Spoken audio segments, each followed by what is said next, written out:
is Stacy, and today I'd like to talk to you about giving birth. I know, that sounds like a really strange topic for a ladies' devotional. However, I promise if you stick with me for just a few minutes that it'll make a little bit more sense. So we know that everybody loves babies. How could you not? I mean, they're so small, so sweet, so innocent and unassuming.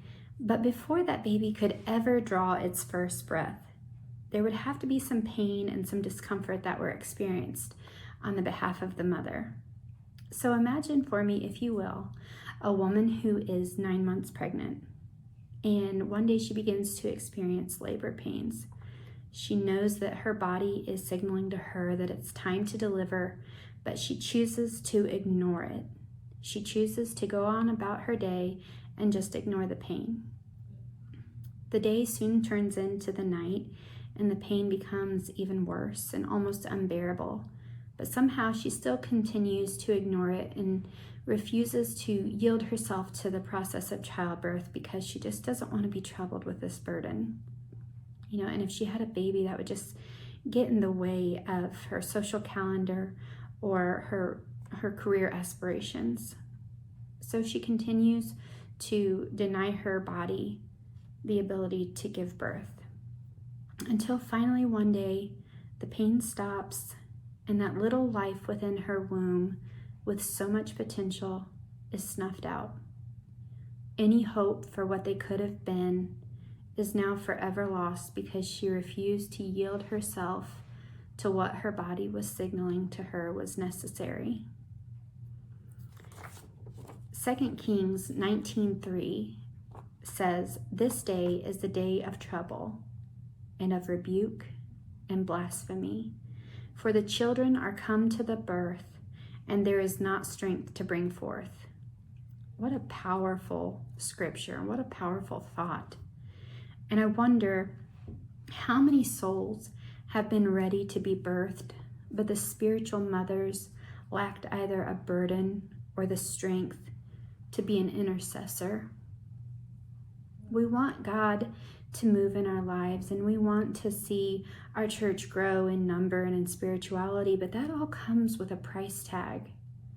We have to be willing to yield ourselves to intercessory prayer.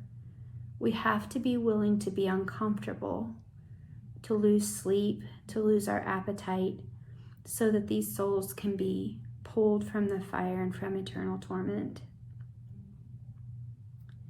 How many preachers, missionaries, evangelists, or even Sunday school teachers have been spiritually aborted because of a lack of a burden or a lack of a desire to pray for a lost world?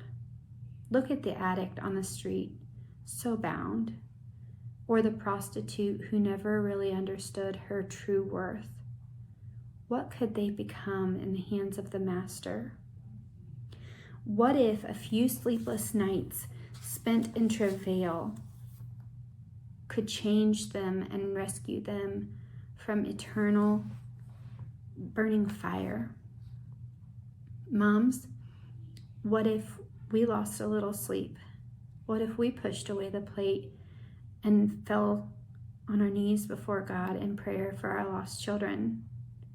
What if we fought back against the forces of hell that are pulling for their very souls? What if we fought back in prayer? A couple of years ago, I read in one of Sister Haney's books a story that really hit me like a ton of bricks. And it was a story related of a mother asking a preacher why her sons were not saved. And he basically just asks her, "Can you stand a little plain talk?" And she says, "Yeah." So he said, "Your boys are dry-eyed and unconcerned because their mother is." Ouch. Have you ever spent sleepless nights weeping over their lost condition? And she said, "No." He said, "Your boys are not saved because you do not have a true burden for them. Yes, you're concerned and you want them to be saved, but you have to birth it into existence." And when I read that, it stung a little. Truthfully, it stung quite a bit, and it still does sting. But I don't want to ever be guilty of holding a soul hostage in my spiritual womb because of a lack of either burden or strength to birth it into existence. My prayer is that I'd have a burden and that I'd be willing to yield myself to whatever that means in prayer. This devotion, this message was as much for me as it was for anybody else. If nobody else gleans anything from this, I definitely did. My heart was pricked by the thought of this and the truth in it.